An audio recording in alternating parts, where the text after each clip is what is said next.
Hey, homeowners, have you ever noticed water stains on your ceiling? It could be a sign that your roof vent boot needs replacing. Let me explain why this tiny piece of your roof is so crucial.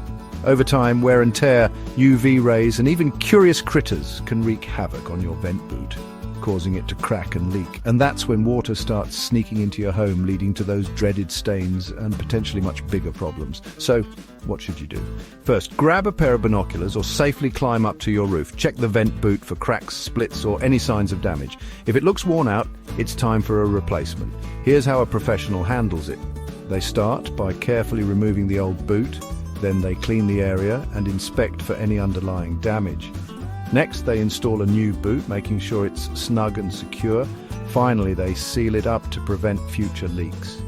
Regular maintenance and prompt replacement of your roof vent boot can save you from costly repairs down the road, so don't wait until water damage becomes a nightmare.